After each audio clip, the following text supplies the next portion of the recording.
Hello, my name is Diego, and this is the presentation in the team number 2 about pitch and timbre. And now this is the presentation. To start, we have this question. If a tree falls in a forest and there's nobody to hear it, does it make a sound? This question depends on the point of view you have. It can be scientific or philosophical. From a scientific point of view, the tree produces sound waves when falling, regardless of whether anyone is there to hear it.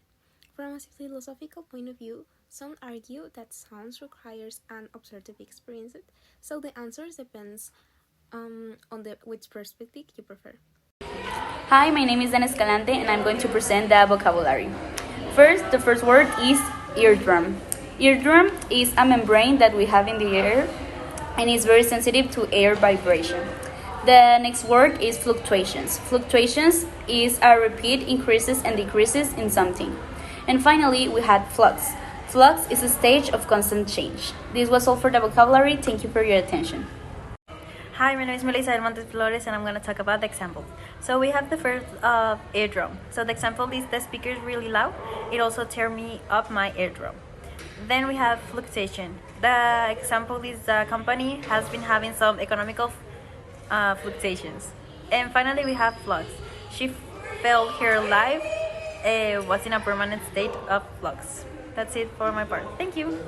Hello, my name is Maya Hernandez and I'm going to talk about what type of article is it. Well, this article is from a science magazine. It explains how sound is perceived as musical notes in the brain. Scientific articles are for sharing your own original research work with other scientists or for reviewing this research conducted by others. As such, they are critical to the evolution of modern science, in which the work of one scientist builds upon that of others. Okay, so now I'm going to talk about the summary of the reading. In summary, the reading explored the fundamental aspects of human perception of music, focusing on the concept of pitch and timbre. It begins with emphasizing the universal presence of music in all known human cultures. The discussion delves into the physics of sound, explaining how musical instruments produce vibrations that create waves or pulses in the air. Pitch, the perceived frequency of these vibrations, is then explored, detailing how the human ear and brain interpret these vibrations. The human ear and brain have limits in perceiving pitch, with a range between 20 Hz and 20,000 Hz.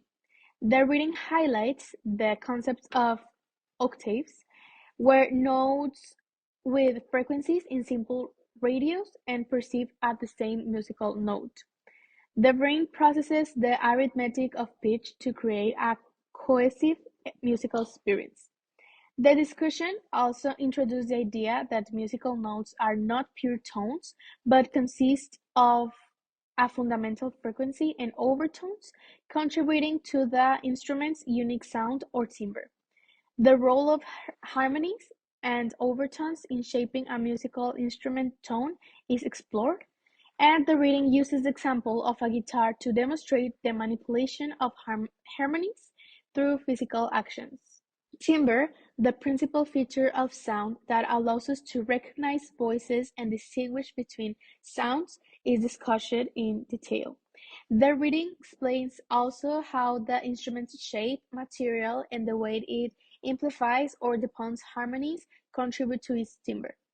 The attack phase, the initial burst of sound when a musician plays an instrument, is also emphasized as a crucial component of timbre.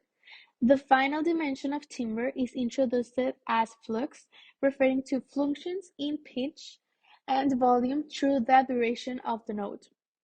Different instruments exhibit variety degrees of flux, contributing to their unique characteristics.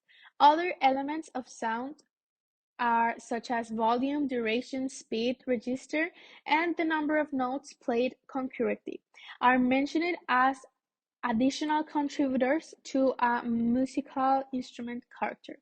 In conclusion, the reading emphasizes that the perception of music occurs in the brain, where these various elements come together to create a musical experience. Reading skill, interpreting charts, tables, and graphs. Academic reading can include tables or charts to report data and statistics. Some numbers with a lot of zeros are approximate or rounded. In this case, some tables leave out the zeros and indicate how many zeros are missing by saying in thousands or in millions beneath the table title. In the reading book, you have two tables as an example. They are from iPod sales. The first one says iPod sales and have the whole number. For example, the first number that it appears is 376,000. And then you have another table that says Apple sales in thousands and you only have 376. They represent the same number, but one doesn't have the whole zeros and the other one has the big whole number.